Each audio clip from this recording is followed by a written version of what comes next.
4 minutes after 10 is the time, and reluctant though I am to burden you with my own problems so early in our week together, I am beginning to wonder whether or not the news diet being so undilutedly grimmer perhaps even than the discharges making their way into the rivers and seas of these islands. How do I stop you from not listening? How do I stop you from thinking, oh, do you know what? I'm gonna listen to some Mantovani, or I'm gonna put on the Human League. Because I mean, there are days when, and I do this for a living, remember, and there are days when the accumulation of headlines is such that I do find myself thinking, oh, I wonder if would I get into trouble? How much trouble would I get into if I played a few records? Something upbeat, like, I don't know, Uptown Girl by Billy Joel, that'll get things going. I'm quite into a new band called, this is the kiss of death for these lads, I think they're from Doncaster. I'm quite into a newish band called the Raytons. I'm really enjoying the Raytons. If I could play a few tracks, very, very upbeat. No. Do you see what I mean, though? Because where do I start today? You're probably aware of the fact that there's a strike unfolding in Felixstowe, which is Britain's biggest port. That's going to have all sorts of impacts upon the supply chain, one imagines, which is already struggling under the weight of various pressures, some of which, not all of which, will, of course, be a direct consequence of Brexit. Barristers are also on strike as well. So you've got sort of white-collar, blue-collar extremities there. Barristers are on strike because they have been treated appallingly for the best part of 12 years, but particularly in the last few years. You look at those stories and you turn your attention to care homes, which are in absolute crisis because, again, of a staffing shortage. And you look then at the NHS, which is creaking at the seams. Ambulance waits are becoming unconscionable. And even the Daily Mail joins in, taking a day off from attacking the woke, and instead today focuses its attention on how long you'll stay on hold if you dial 111. And just this accumulation of stories, culminating for me probably, and this might be my own biases and interests influencing my attitude, culminating today in the release of figures showing that the highest paid people in the country have just seen their incomes go up by about 30, that can't be right, by about 39%. That story put out by the High Pay Centre, who do some pretty amazing work in these fields, seems to me to almost sum up everything. But I can't come on the radio every day and ask you what the figure's going on, can I? I mean, I can't do it. What's going on? First of all, it'd be quite lazy. You know, you expect me to serve up some form of analysis before we start trying to sort of pick over the bones of whether or not it is correct. And second of all, I don't think it'd be very good for us. For you or for me. What's going on? Tom's last caller, it sounded almost as if he was sort of doing my warm-up, talking about the cult that continues to thrive around Boris Johnson, the claims that the media have done for this most unfit of politicians, people claiming that he's... Anyway, I mean, thankfully that ship has sailed, but my goodness me. So the TUC and High Pay Centre research shows that CEO pay rise in FTSE 100 companies, so that's the chief executives of the biggest companies listed on the stock market, the London stock market, has gone up by 39% in the past year to £3.4 million. I mean, come on. If that's not a day for a what the fig is going on phone in, then what is? 39% pay rises to £3.4 million when railway workers are being told to wind their necks in and get back in their box because they're seeking a pay rise that's in line with inflation, or at least not too far behind inflation. Speaking to Mick Lynch on the show on Friday, I sensed they'd take an offer that was lower than inflation but higher than what they're currently being offered. That's what negotiations are for. Liz Truss threatening to rob them of their right to protest, of their right to strike, while FTSE 100 CEOs get paid an average of £3.4 million. That's a rise of 39%. The world's gone bonkers. The other phone-in that I keep threatening to do is, of course, what's it like where you are? And this is something we discovered in the immediate aftermath of Brexit. The number of people listening to this programme outside the United Kingdom, who unfortunately don't count when it comes to my contract negotiations. You don't feature on the radar ratings, but I still love you. What's it like where you are? Is there a sense of impending catastrophe where you are? We may do that this week. The view from over there. Also, it allows us to indulge a little bit of Rabbie Burns tribute, doesn't it? Where God grants us the gift to see ourselves as others see us, or something like that. It's always interesting. But I'm more interested in what it's like where you are. Care homes, hospitals, supply chains. Sewage. that's probably where we're going to start today. 9 minutes after 10 is the time. So, what the fig is going on? What's it like where you are over there? How do we put up with this? All of these things interest me.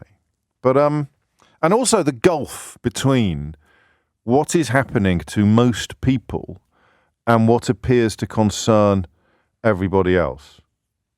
And by that, I guess I mean the kind of people telling opinion pollsters over the weekend that they think they want Boris Johnson back. And also the kind of people who seem to be utterly unaware of the facts and factors that concern everybody else in the country. And unfortunately, that would include, wouldn't it, Rishi Sunak and Liz Truss, who apart from some odd pronouncements, seem to be utterly unengaged with the genuine crisis and catastrophe that is unfolding before our very eyes. While much of the media, of course, is dedicated to pretending that it's absolutely nothing to do with the fact that they put people in charge of this country over the last 12 years who have, essentially fiddled while Rome threatened to burn. So I think sewage. So the other story about sewage, there's two. On top of the continuing pumping of effluent into our waterways, I can tell you that bosses at some of England's biggest water companies are earning oodles of cash from their second boardroom jobs. The chief executives at 5 of the 9 companies also act as non-executive directors in other firms, which means that they earn on top of their water company salaries. Nicola Shaw, for example, the head of Yorkshire Water, gets £115,000 a year to attend remuneration and safety committees for the group that owns British Airways. The woman at Pennon Group, which owns Southwest Water, gets 53 grand a year from Restore PLC, a data management firm. And alongside that story, 1 in 8 seaside sewage monitors are faulty or not installed at all. Analysis of Environment Agency data suggests. These are the event duration monitors that mean you may be getting the information that it's safe to swim somewhere where categorically it isn't. No sewage monitors at all at some sites, including one in Cornwall and one in West Sussex.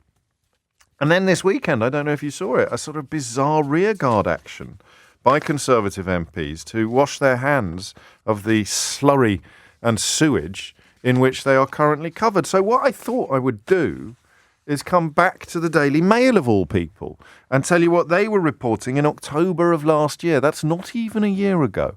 That's not an opinion, it's counting. In October of 2021, the Daily Mail reported fury as Tory MPs vote to allow water companies to dump raw sewage into Britain's rivers and seas. That's the Daily Mail. That is the House Journal of the extreme right wing of the British Conservative Party. The wing that is now in charge has been since they got rid of Theresa May, I suppose. MPs are facing a backlash after voting against amending a bill to stop water companies dumping raw sewage into Britain's rivers and seas. 22 Conservatives actually rebelled against the government in that vote. They voted for an amendment to the Environment Bill which sought to place a legal duty on water companies not to pump sewage into rivers. We know also that the government around that time, and this is something that doesn't pop up in much of the coverage, but the government around that time essentially told wastewater plants that they could dispose of sewage that hadn't been fully treated because the lorry driver crisis has caused a shortage of chemicals. Of course, the red tape that has been introduced for importers, when coupled with the shortage of lorry drivers, both consequences of Brexit, will have exacerbated these problems.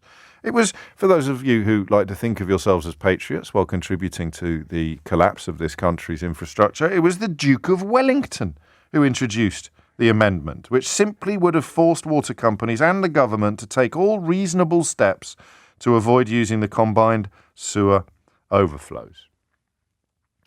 Wow. The number you need is 0345 6060 973 is the number that you need. And the question really is, I think we'll use sewage as a way into the question about the gulf between the populations in this country. The people who are going to let Conservative MPs wash their hands of this. That sense of scrutiny or responsibility or accountability being so completely lost now that I don't know what the next chapter is actually going to look like. Because if they're not responsible for anything, these people, then how do we ever hold them to account for anything they do? I just don't know. I don't think I follow any Tory MPs on Twitter. Every time I sort of, as you know, develop even the vaguest warm feelings for a Conservative MP, they immediately disgrace themselves or turn out to be a complete wrong'un. But this simple question of, hundreds of thousands of discharges of raw sewage into our waterways, whose fault is it? If not the fault of the water companies that continue to post epic post-privatization profits and the politicians who continue to vote against bills designed to stop companies pumping raw sewage into waterways. Whose fault is it? If not theirs. And the people who run these companies continue to be paid telephone number salaries, and the politicians who support the status quo continue to rely upon the forelock-tugging loyalty of the kind of people who presumably told the opinion pollsters this weekend that they wish Boris Johnson could have another go or could somehow come back. It's incredible. But I don't just want a list of people responsible. I want you to take a step back, hold your nose, and account for it. Account for the... Let's look for the triangle of facts, for the three facts here, okay?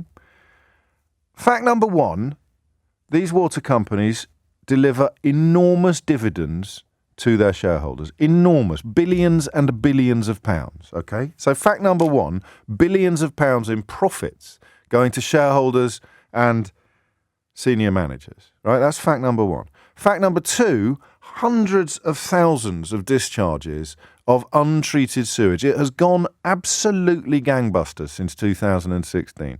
So the pumping, the unprecedented pumping of poo into our rivers and our seas, that's point number two of the triangle. Is this called triangulation? Am I triangulating you, do you think? Well, be careful. I'll be very gentle. And fact number three is politicians queuing up, politicians who voted against an amendment that sought to stop companies pumping raw sewage into waterways, queuing up to tell you, it wasn't me. It wasn't me.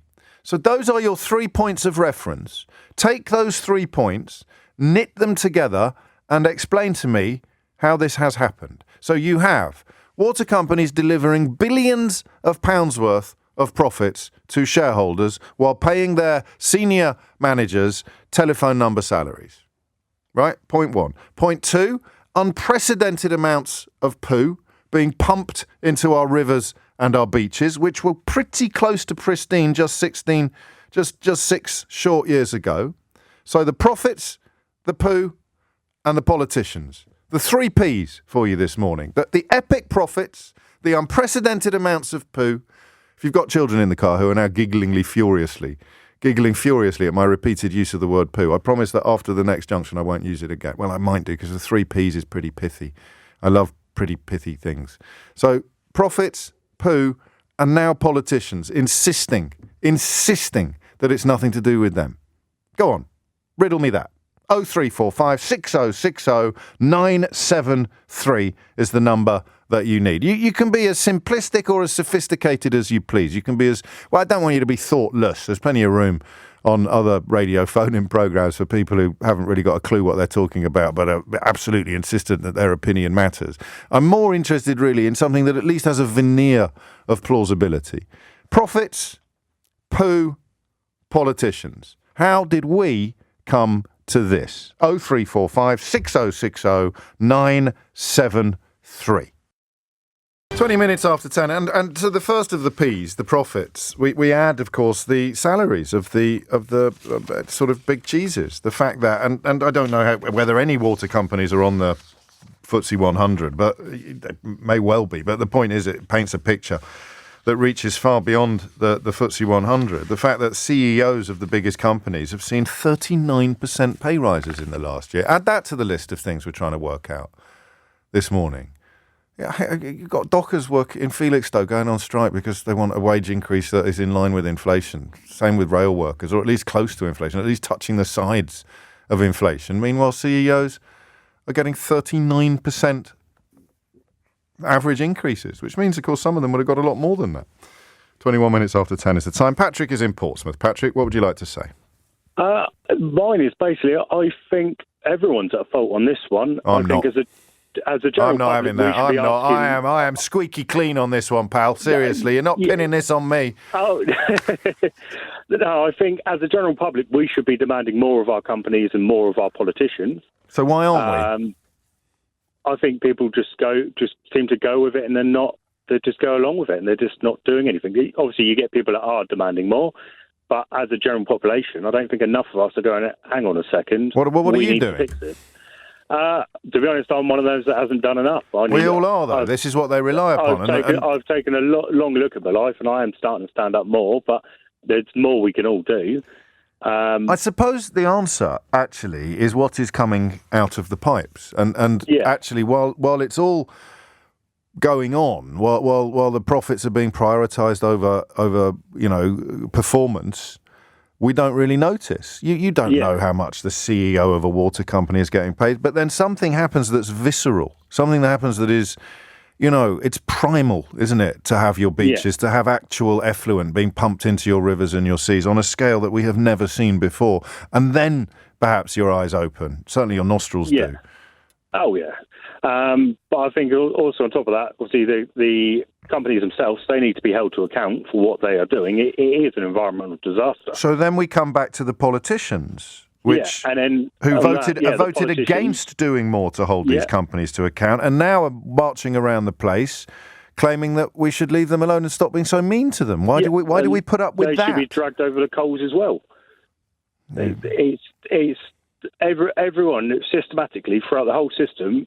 Everyone's not doing what they should be doing, and all the profits they're raking in should be going towards dealing with the issue, not just dividend out and pay to people to make more money. And how much responsibility do we place at the feet of those organisations we would have historically trusted to tell us what was going on? I speak, of course, of the media, of which I am part. I mean, I can't wriggle off that particular hook.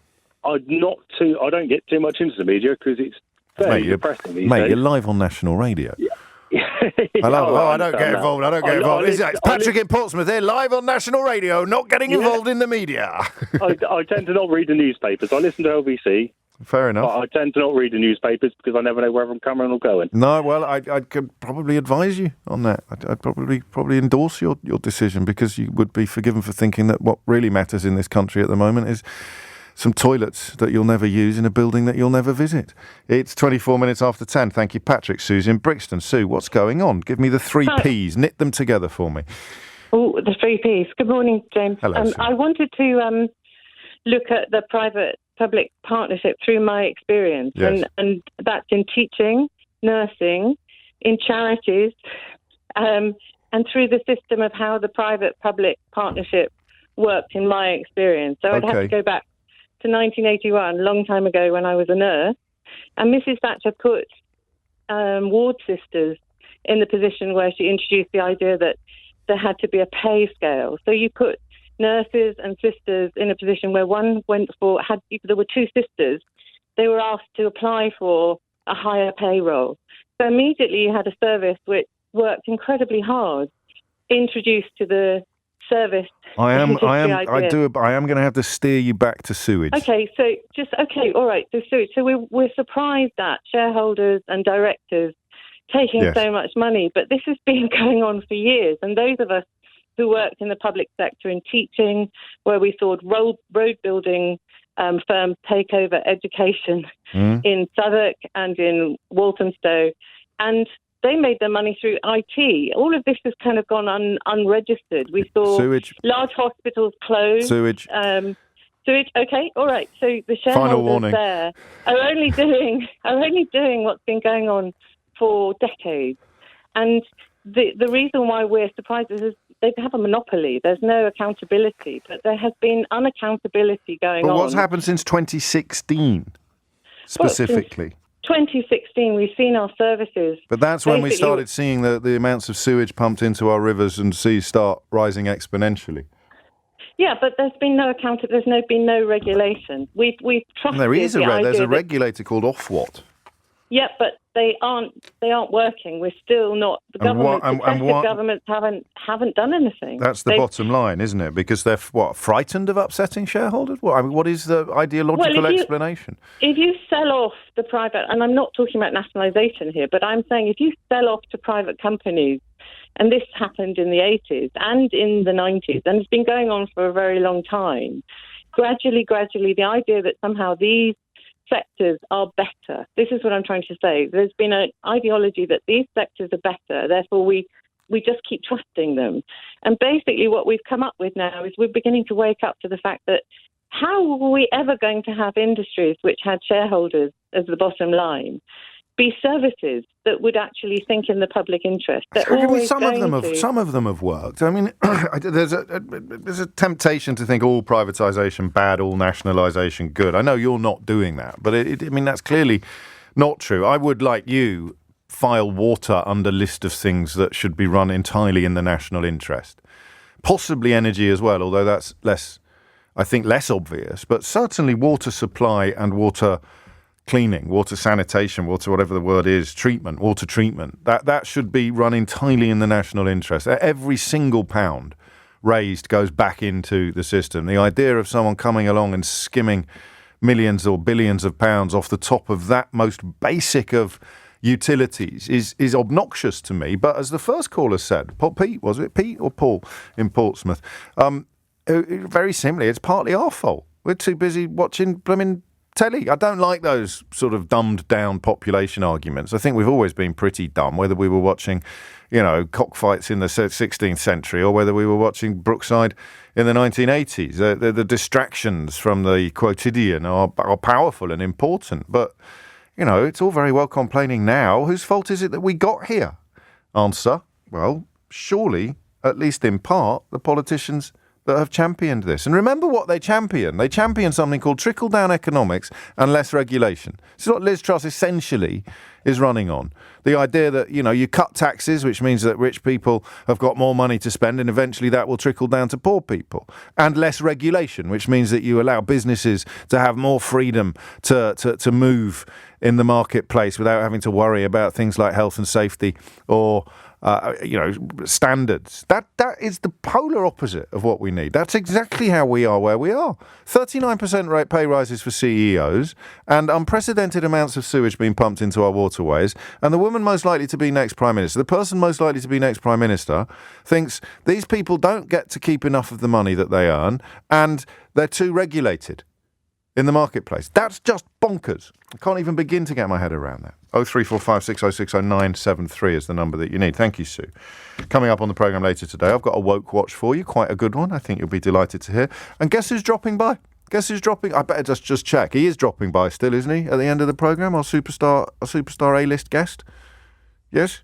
He's still coming on today. We haven't mentioned it yet this morning. It's my bad. John Cleese joining us towards the end of the programme today for an aperitif, a little snifter, a sneak preview of what will, I think, be this week's Full Disclosure. I think it almost certainly will be this week's Full Disclosure because we haven't got any other in the archive at the moment. But I don't know. I don't know what's been agreed contractually. But John Cleese with us at about 12:45, and these are the moments when I really miss my dad. I got to tell you, if I could have phoned up Dad this morning and said, I've got John Cleese coming on the programme today.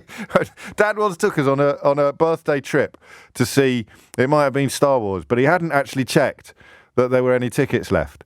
And when we got there, Dad with about 10 8-year-olds or something like that, and Star Wars was completely sold out. So he took us to see Life of Brian, the Monty Python film. Or was it? No, Monty Python and the Holy Grail, I think it was, which was an interesting choice for a bunch of schoolboys, but it was the beginning of a lifelong love affair with that sort of comedy, and indeed with John Cleese, who'll be joining us in a couple of hours' time. It's 10:30. Rebecca Cook is here now with your headlines. 33 minutes after 10 is the time. I'm fond of peas today. The topic of conversation revolves around 3 Ps. One is, of course, the commonplace synonym for human effluent or excrement. The other is profits. which is what these water companies have been extracting from the country, along with something else that begins with P. And the third is politicians who continue to try to deny any responsibility at all for what has gone on, which is baffling. And we're trying to unbaffle it together, trying to work out exactly. And this is my fault. I always overreach a bit on Mondays and expect you to sort of solve the Rubik's Cube while juggling live on the radio. But what is our responsibility? That first caller down in Portsmouth just piqued my interest. Why don't we care about this stuff until our beaches are awash with shocking amounts of sewage? Why is it? It's a human thing, right? It's why we don't do anything about climate change. Don't feel the immediate threat of it, but now you do. You're seeing actual images. So there's a slow accumulation. It's like a build-up until it reaches a point where we won't put up with it. And the job of these people seems to be to make as much money as they can until we won't put up with it anymore.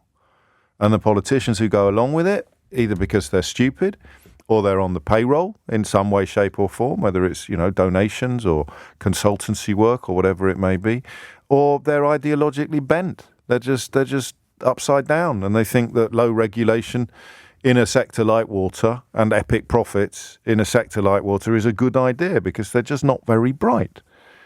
How many people just automatically see Jacob Rees-Mogg when I say that they're just not very bright? I don't know if you saw him this weekend endorsing Liz Truss's comments about graft. This is a man photographed supine on the benches in the House of Commons. I mean, actually prostrate. Unbelievable. But I guess, God grant us the gift. How does it go, that Rabbie Burns thing? To see ourselves as others see us. Mike's in Frome in Somerset. Mike, what would you like to say? Happy Monday. Let's explain 3 Ps. We need to go right back to when Margaret Thatcher started this whole ball rolling. The principle was, if you bring in competition into a monopoly, prices will come down, consumers have choice, you can change, you can switch, therefore you have a competitive market. Yeah. Problem, very specifically with water, it has never been a competitive market. Because I can't say no to Thames Water and sign up with Scottish Water tomorrow for my water supply. You can't switch. You've never been able to switch, right? So all we did was create a set of monopolies owned by private companies. Then what we did, to answer your profits, we did not give the regulator the appropriate powers to say, when you set your executive pay, which is done by an executive pay board of other executives, you say if you raise your share price, you can get this bonus. And we discovered today, just for the record, that a lot of the people who are chief execs of water companies sit on those executive pay boards for other companies. Right. Exactly. What should happen, and we can fix this, it won't be fixed because of dogma by the politicians, is the regulator needs to be able to say, oi, give me your executive pay structure, and the regulator needs the power to say, no. You're not having that. No. You can have this percentage, and you do the same with the profit, because they've got a captive market. They've got a certain number of customers. The regulator fixes the prices to say that's the maximum amount. They say, no. You're not going to make £300 million in the last quarter. What are you talking about? You will take a tiny percentage of that, and the rest of it gets reinvested. Or even if you have, if the system's running swimmingly, then you can keep more. Take profit. Yes. Yeah, of course you can. But if it doesn't work well, you make these companies so unpalatable, forgive the pun with 3 Ps. Very welcome. So unpalatable for these overseas companies that own them that they think, well, maybe we could sell it. Well, nobody's going to buy it because it's not being run properly. They'll probably be forced to give it back to the government who sold it in the first place, which is us, and we get it back. But my point is this, James. Go on. It's never been a competitive market. It will never be a competitive market. No, that bit I think is inarguable, although the nature of the beast is that everyone is welcome to ring 03456060973 and argue it. And the final scare thought I'll give you, though, look where we are with the energy companies now. We used to have some degree of competition in that market. As Martin Lewis will tell you, you could switch. Now we're down to probably 6 or 7 companies. The days of switching are gone. We just basically have 6 or 7 companies supplying our gas and electricity. So what the beast we created in water, because we've not regulated it effectively, we've not thought it through, and because the Tories are so stuck on this competition will fix everything. We've now got it in energy, which is why we're facing the catastrophe that we're going to have in the next 12 months. And then, I'm sorry to depress. No, you're not. No, don't worry. I'm Mr. Upbeat. The facts might be depressing, but but knowledge is power. What about stepping back from that kind of detail and looking instead at the psychology? Why? Two things. How do these politicians think they'll get away with claiming that it's nothing to do with them when even the Daily Mail was giving them a kicking in October for the way that they voted on this specific issue? And number two, why do we put up with it, Mike? Because are we just too busy worrying about the school run with school run and putting food on the table? I've got time to worry about how much a water executive gets paid 5 years before it results in poo being pumped into the sea down the road from my house. You had a caller 5 minutes ago who said, I don't read the newspapers, and he basically said the news really depresses me. And unfortunately the politicians know that. I'm really sad and really tragic, and I read a lot, and I do some research. I try to understand things. Most people are trying to put food on the table. But if you've got a parent in a care home, now you're thousands of vulnerable people, it's reported today, are suffering inadequate care because severe staffing shortages are putting residents at risk. I suppose, and all roads lead to Brexit for me, if you're relying upon media, a decent person, whether you fell for the Brexit nonsense or not, you're relying on media that can't really tell you the truth about stuff because they're complicit in the catastrophe, and their politicians, for the same reason, will continue to lie to you, then you're never going to actually see the light. The dog's never going to see the rabbit, and someone like Andrea Leadsom can tweet gibberish about having nothing to do with the vote that was cast in October 2021, and people are going to buy it because they don't know any different. I think the difference you've got now is a lot of everything is coming to a crescendo. Because as you've said many times, is it though? You've got Conservative voters in one opinion poll this weekend calling for Boris Johnson to be brought back. That's not a crescendo from where I'm sitting, Michael. No, what I mean by the crescendo is so many parts of the country, so many parts of the systems have been mismanaged and not run effectively. They are all falling apart at the same time. And as I've said to you many times, I spoke to you last time, I gave you the shiny thing analogy. That's what politicians have done for years, and they will continue to try to do it. Unfortunately, shiny or scary. Shiny or scary. Yeah, well, whichever one you want. Distract you. Look, over there, woke. So many of the chickens that have now left the coop and are coming home to roost, it's going to be very, very difficult for this Margaret Truss. I'm sorry, Elizabeth Truss. Yes. To impose any semblance of response, because the tactic is denial. She continues to deny any problems and thinks, apparently, Matthew Parris, former Conservative MP, writing in Rupert Murdoch's Times, called her crackers this weekend. Just said, look, go trust your first impressions. And he's one of the Conservative commentators who got Boris Johnson absolutely right from the very beginning. It was a fascinating piece, actually. Thank you, Mike. Because what he pointed out was that his analysis of Boris Johnson everyone agreed with at the time, when he would write, it is absolutely unthinkable that this man would be allowed anywhere near Downing Street. And a lot of Conservative politicians, never mind just pundits, would stroke their chins and nod along and even write articles in agreement with it. And Parris wrote in the Times on Saturday, he kept a little record of who did it so that he could watch the backsliding. And you see it with Trump in America on a much uglier scale, where politicians, Republican politicians, who know exactly who he is and exactly what he is, and they do because they used to say so, now sort of pretend that never happened and go along with it in pursuit of preferment, in pursuit of personal advantage. I think most people in the Conservative Party MPs didn't want Truss. She wasn't their first choice, even. They know what they're doing, it's just bizarre, isn't it? And that's why I don't know what the next chapter looks like, but it's not going to be pretty. Matt's in Gosport, back to Portsmouth. Matt, what would you like to say? Good morning, James. I'm just absolutely flabbergasted. My local MP is Dame Caroline Dinenage, right. And back in October, she voted against the environmental bill that was put forward by the House of Lords. She cited saying that the rules weren't tough enough, and if they were to request a tougher or try and implement tougher measures, that the companies would pass this on to the customers. Yeah, I remember that argument. I remember that. These are the companies that have taken £52 billion out since privatisation. And that's 2 years old, that figure. It's no doubt it's gone up since July 2020 when that number comes from. That's $2 billion a year. And it's just utterly ridiculous, that sort of thing to me. Like, I'm in the Merchant Navy, I'm a marine engineer, and we have to meet very stringent rules on our what's called black water or grey water discharge. Oh, yes. And if you fail to meet these rules and regulations, then, for want of a better phrase, sanctions could come upon you. Like, for example, when you go to America, when we had a certain period...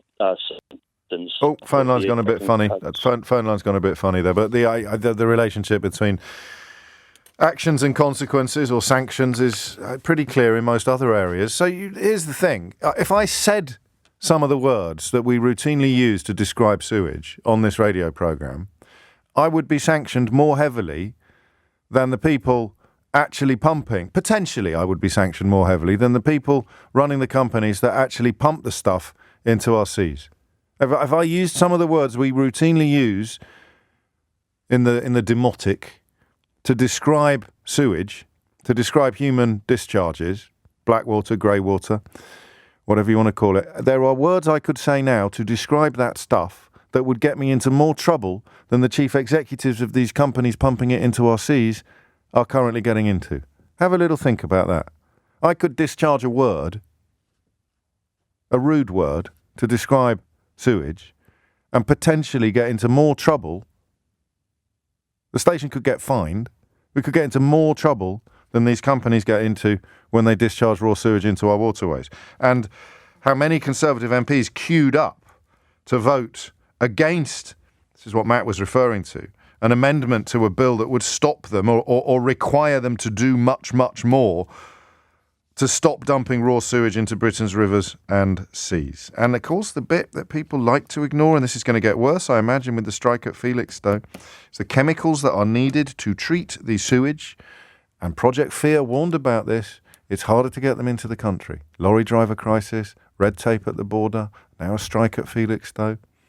But hey-ho, apparently a significant proportion of Conservative voters want Boris Johnson back. Because I tell you what, have a look at the country now and imagine how bad things would be if he hadn't got all the big calls right. 10:48 is the time. You're listening to James O'Brien on LBC. You're listening to a slightly confused. Confused isn't the word. I'm always confused. What's the word I want?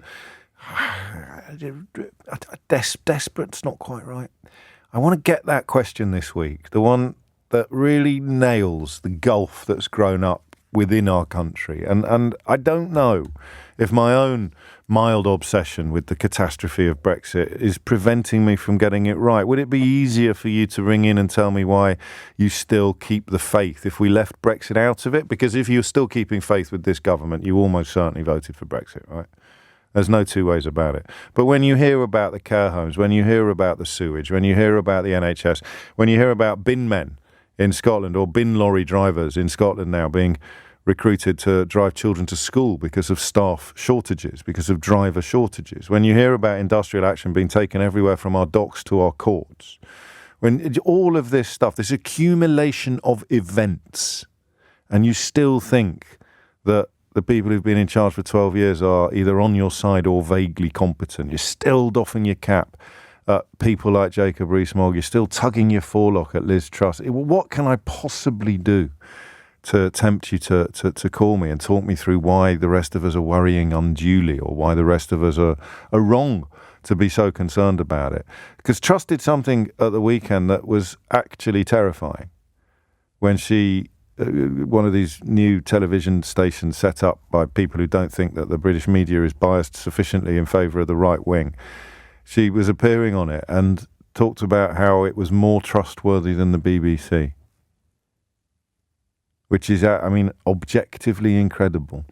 But you look at what Fox News has done in America and you begin perhaps to get a little sniff of what's on the horizon.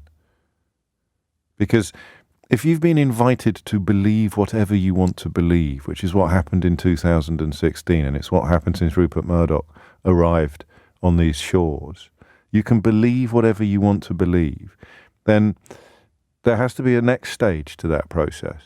The two more things have to happen. So with that ludicrous referendum, you were invited to believe whatever you want to believe, whether it's true or not. Believe that Brussels is bossing us around, or believe that we can't control our borders, or believe that we'd be better off out of it. You were persuaded to believe demonstrable and insane untruths. Okay? And as you know, I don't blame you for that. I get contempt for the con and compassion for the con. But if you want to sustain that belief, two things have to happen. The first thing that has to happen is you need more outlets that will continue to inflate and promulgate the lies. And oddly, British newspapers, however biased they are, with the possible exception of the Daily Mail, which has gone completely crazy now, but they're going to have to start at some point reflecting the reality that's in front of them. But if you set up a TV station because you're a backer of Brexit and you want to keep the balloons inflated, you don't have any responsibility to reality at all. So the first thing that needs to happen is that you create new media outlets that will pursue a slightly North Korean approach to the sort of status quo we're looking at this morning with the relationship between poo, profits and politicians. You need your own media outlet saying this is absolutely fine, or just completely ignoring it. Right? And telling you to get cross about people in dinghies or toilets you'll never use in buildings you'll never visit, whatever it is this week, whatever the scare is this week. And then the second thing you have to do is you have to start denigrating and ideally closing down the outlets that actually tell the truth. So when Liz Truss, apparently innocuous comment about the BBC, gathers a little bit of mileage, that's what she's doing. Listen, my wages go up according to BBC, how many BBC listeners I attract to this programme. So I have no interest in bigging them up or defending them unnecessarily. The bigger my audience gets, the more money I earn, right? And the most obvious place for me to pick up new listeners is from the BBC. I think this programme is now bigger than Radio 4 in London. If you told me that was going to happen when I first sat down behind this microphone, I would have laughed in your face. But I don't do straight news. I like the great David Brent once said, I'm an entertainer first and a boss and a radio presenter second, or words to that effect. You don't tune in here for an unleavened diet of detail. That's what the BBC gives you. And if you don't want it, because you prefer to have the lies you fell for in 2016 reflected back at you and recycled and inflated, then you, frankly, have probably got the Prime Minister you need in Liz Truss. But how long can it be sustained for? How long can you keep reality at bay when you've got crisis in care home staffing leaves residents with basic needs unmet? When you've got bin lorry drivers in Scotland transporting children around because of staff shortages? When you've got sewage being pumped into our seas on an unprecedented level, partly because the chemicals that are needed to treat it aren't getting here in the quantities that they need to get here, partly because we voted in 2016 to become the first country in the history of the world to impose economic sanctions on ourselves. You've got inflation rocketing higher than anywhere else in the G7. Again, anyone else, ask Deutsche Bank, ask the Wall Street Journal, ask anybody else, except most of the British media, why it's happening, and the B word will be big, front and centre. Not the only reason. There's a war in Ukraine. But it will be big. Why are we bigger? Why are we more affected by these global events? Well, we're not. We're affected the same by global events with an added magnifier of Brexit, which the next government remains committed to. Not just committed to Brexit, which is fine, but committed to pretending that it's all gone well. And that's why you then need to start shutting down the people who tell you the truth. So we'll have a little dip into Idiot Corner on the text. Here's one. Already bullying Liz Truss. That's what you do. Here is some truth. How can I possibly get the truth out of the picture? I know, I'll shoot the messenger. No, you're a bully. Stop bullying Liz Truss. Liz Truss essentially denigrating the BBC in favour of an outfit that's run, I don't know which one it was, whether it's the one that's run from Dubai or whether it's the one that's run by Rupert Murdoch or whether it's... That's incredible. But hey, I don't like that. Oh, God, O'Brien's making sense again. I'm feeling stupid. He's a bully. Shut him down. Sack him. Sound like Nadine Dorries now. It's 10:55. Tony's in Horsham. Tony, what would you like to say?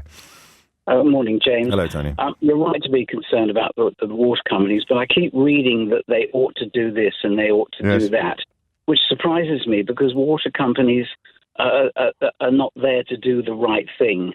They'll be paid. They're paid to provide clean water. They're not paid to provide clean beaches or clean rivers. But they are. They're paid to clean sewage, to treat sewage. That is part of their remit. Well, they have rules and regulations, and they have to comply with those, or they'll be fined. But I think that it seems to me that the fines are a cost of doing business. Precisely, yes. They're not a deterrent. They're not a deterrent. They're an overhead. That's the word, isn't it? They're an overhead. Exactly. So they'll only do what they're paid to do, and they're doing it very well. They're providing lots of money for their shareholders. They're providing lots of money for themselves. Why would they do anything more than than as a commercial company they're expected to do? Exactly. There's a feeling that they ought to be spending more on the infrastructure, but they don't have to. Why would they? And the regulators have the power, but the question is, will they enforce that power? And they need to get the right steer from government. And there it is. And I don't know if they do have the power. They have some power. They could exercise it more. But I think that the size of the fines they can levy is a political decision, isn't it? I think I read that they could put. They want jail sentences for some of the directors, but. I presume that's written in somewhere. But if they don't get the right steer from government as to what they're allowed to enforce and what they're not, the whole ethos in government is less regulation and less enforceability of regulation. It shouldn't be hard, should it? You know, if I was talking to you on the day when there was an election and I told you how to vote, they could drag me off air in 5 seconds flat. It's more regulated. What comes out of my mouth is more regulated than what comes out of sewage pipes on the beaches of Britain. Isn't that incredible? Well, that's exactly the point. That actually, it's when it comes to big business, there seems to be very little regulation that's enforceable because there isn't a steer from government. And in fact, the political will, and that's what this amendment from the Duke of Wellington was designed perhaps to create or to catalyse by putting a requirement upon the companies to do a lot more, to do everything possible. And the easiest way to explain that would be to say, well, look, this is last year's profits. Next year, you're spending it all on infrastructure, or you're spending it all on improving the situation, improving the system.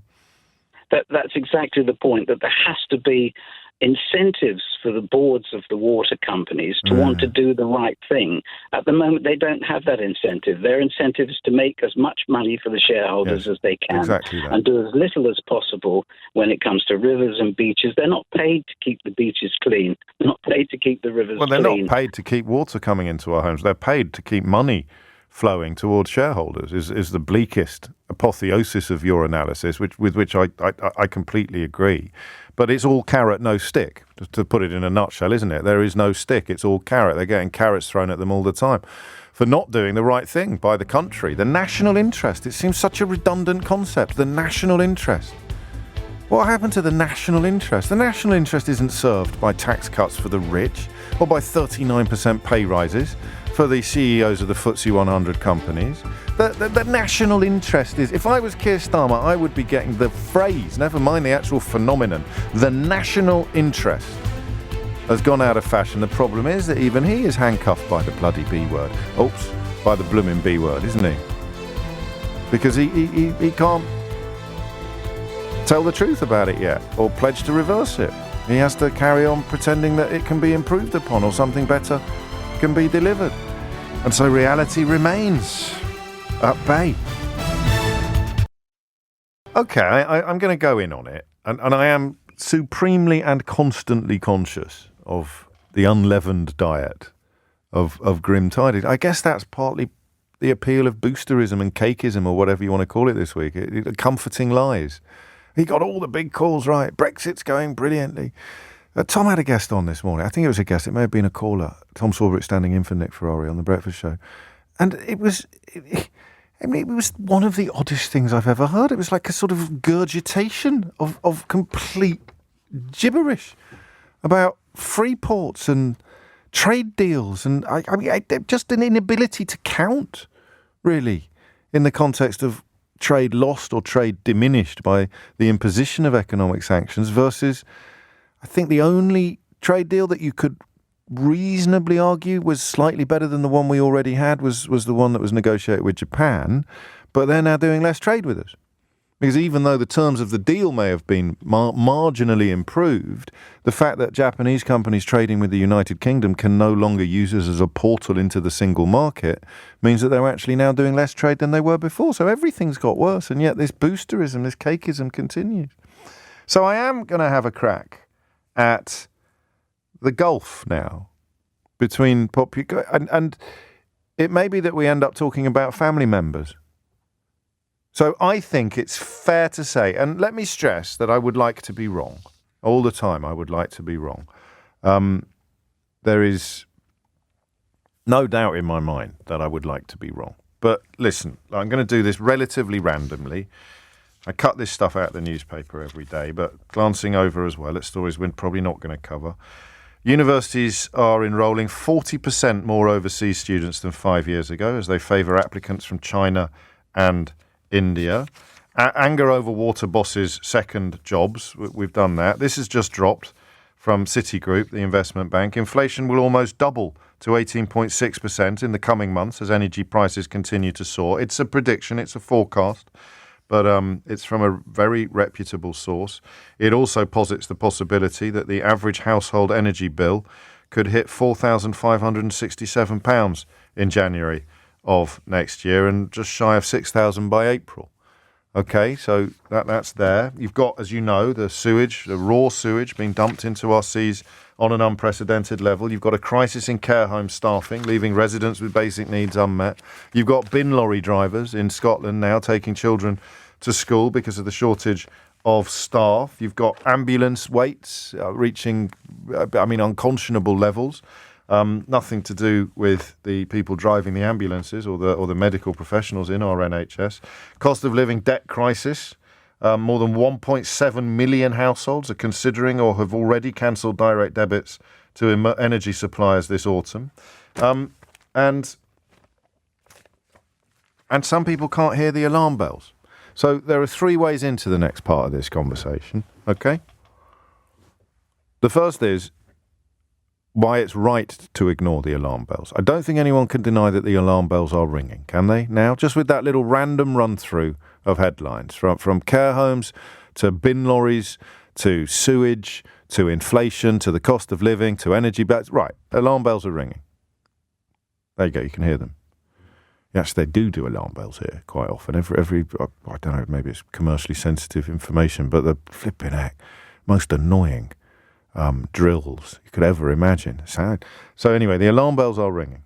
They're ringing at a very, very high level. Ready? Why are some people ignoring them? 03456060973. Now, the answer I want, but this is more in hope than expectation, is that there's nothing to worry about, James. 18% inflation, there's never going to happen, and I'll tell you why.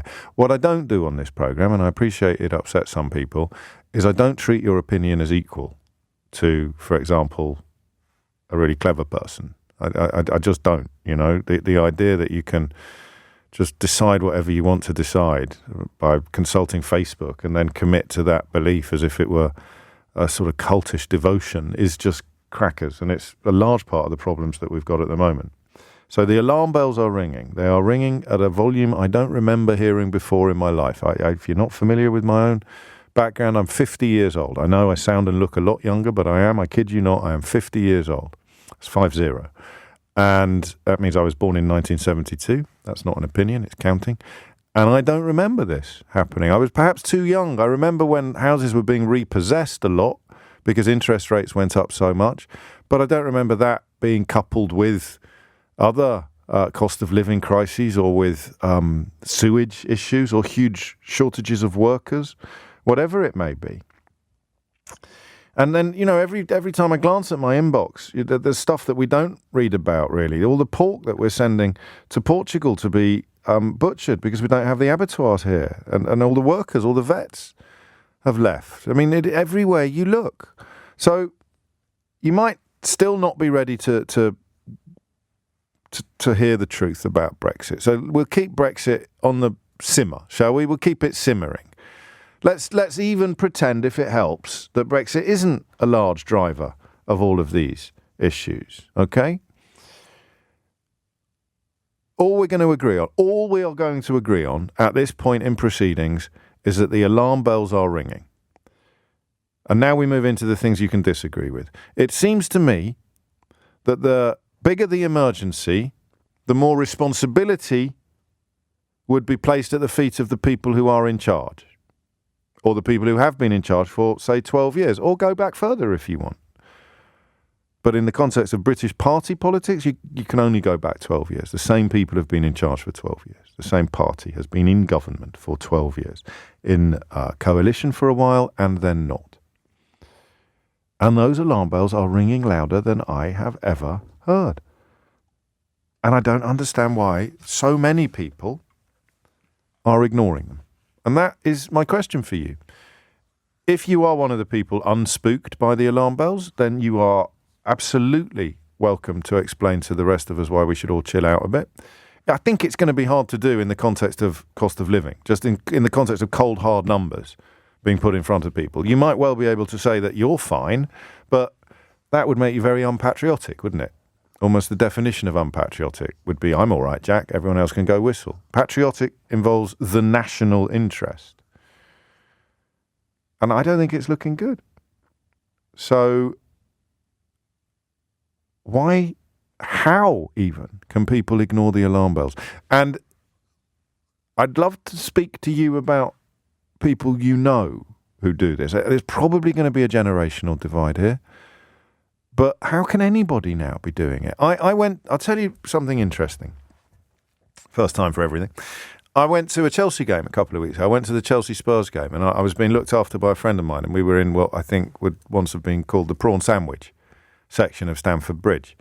And it's high-end hospitality. I think the season tickets at that level are about $8,000 a pop. So you're not really dealing with people who haven't got a bit of spare cash, a bit of money to spend. And it was Chelsea Football Club. Our lunch was interrupted, delightfully. Our lunch was interrupted on several occasions by people coming over to me. And listen, I'm not going to blow smoke up my own backside, simply to talk to me about the size and the sound of the alarm bells.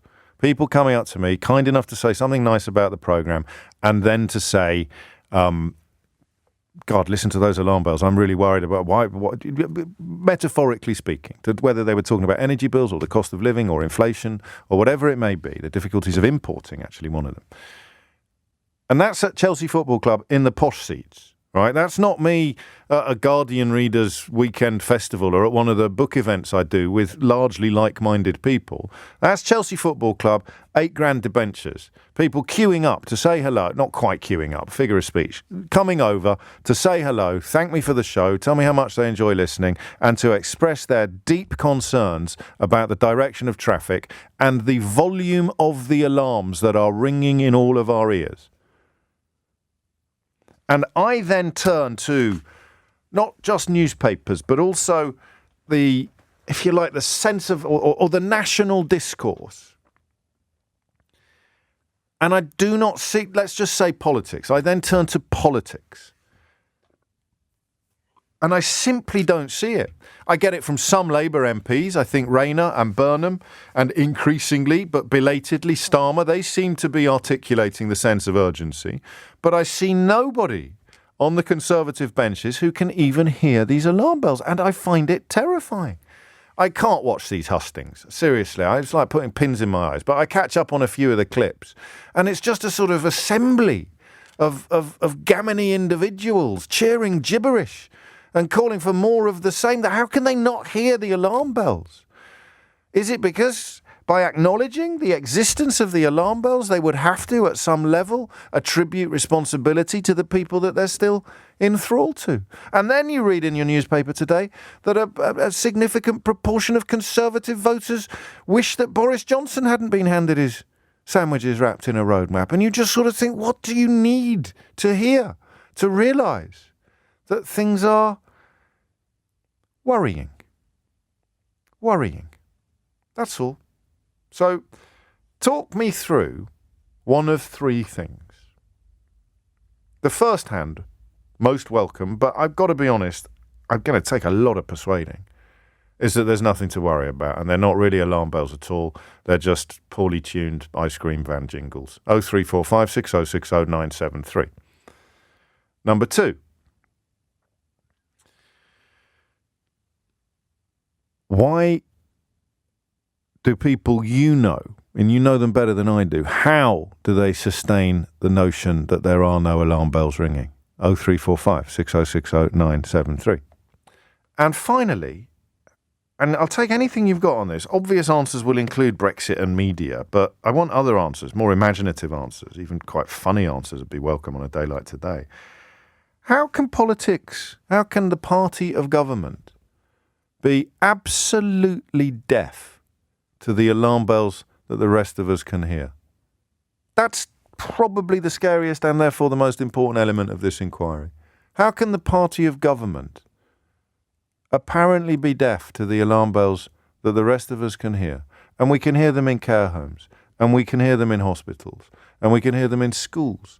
We've gone from Boris Johnson's promise of 40 new hospitals to learning last week that there are 34 hospitals in this country with roofs that could cave in at any moment. You believe the lie about the 40 hospitals, despite all the people queuing up to tell you it was a lie? How can you still be loyal to that project, to that man, to that party? So question number 3. That's the most interesting one of all. How can the party of government be deaf to the alarm bells that we can hear ringing in care homes, in hospitals, in ambulances, although it's easy to get them mixed up with the actual sirens, in schools, in sewage plants, at the seaside, on beaches, in the envelopes containing our energy bills, in our supermarket receipts? We can hear the alarm bells ringing everywhere, with Citibank warning today that inflation could hit 18%, 18.6%. The alarm bells are ringing everywhere, and they are ringing louder than I have ever heard. And I'm 50. I know, it's hard to believe. It's because I moisturise. I'm 50 years old. I've never known the alarm bells to ring this loud from all corners. That's why I mentioned the football the other week. Not because it's emblematic or particularly definitive, but because it's an illustration of how many different corners are hearing the alarm bells. Corners that may perhaps have been traditionally expected to hear them last. Well, they're hearing them now. But the government isn't.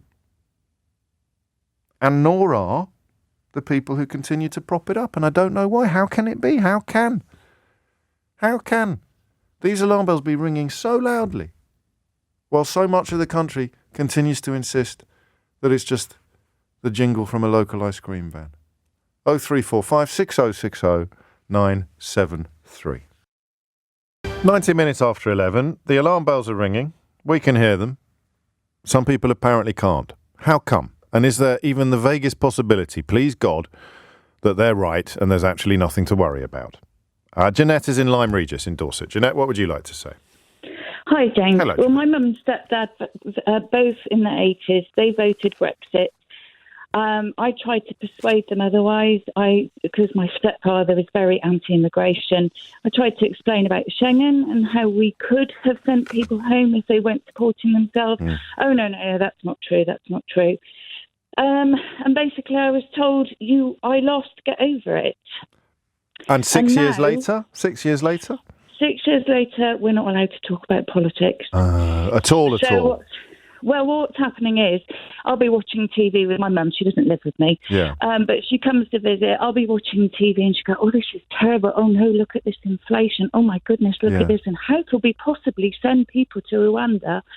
And I'll say to her, but this is what you get when you vote Tories. Oh, no, you can't talk about politics. Don't talk about politics. You know how it ends. And it ends in a row. It ends in a row. Is that right? It ends in a row. The slammed doors. They would vote Tory tomorrow if there was another election. They just don't join the dots. And if you try to say to them, well, why don't you put your vote elsewhere? Yeah. They either won't vote Green because they want to be on the winning side. Right. Or they won't vote Labour because of the winter of discontent. Even though we are going to put the winter of discontent to shame with what's going on. Well, I hope not, obviously. So the anti-Labour sentiment is 40 years old. It's not. Yeah. It's not more recent events. It's not, because whenever I hear Rees-Mogg use the word socialist, And then I see it reflected in the thickest fringes of social media. There's people using words they don't know the meaning of. I think I saw George Soros described as a communist billionaire at the weekend, which is a perfect example of people persuaded to hate despite not understanding the meaning of the words that they use. For your mum, it's actually a little less bonkers than that. It is an unfair belief that the politics of Keir Starmer will be identical to the politics of Jim Callaghan, I suppose. Well, yeah, I think... Hang on, one thing, and sorry, I'm thinking out loud. How come the consequences of the winter of discontent were the responsibility of the Labour government, but the consequences of now have got nothing to do with 12 years of Tory government? Oh, yeah, absolutely. They just don't join the I was hoping you'd answer that. It wasn't a rhetorical question. The problem is they read the Daily Mail. Do they? Every day? And I try to ban it from when she comes to my house, but I'm afraid she just brings it on purpose then. No, I get it. I mean, it is actually that simple. I always remember someone from America telling me that they found their parents. I read this, I don't think it was a caller. They found their parents, went to visit their parents, and they'd buried their jewellery and their guns in the back garden because they thought Barack Obama was going to come and take them away from them. And you sort of, it is a bit like brainwashing, isn't it? Yeah.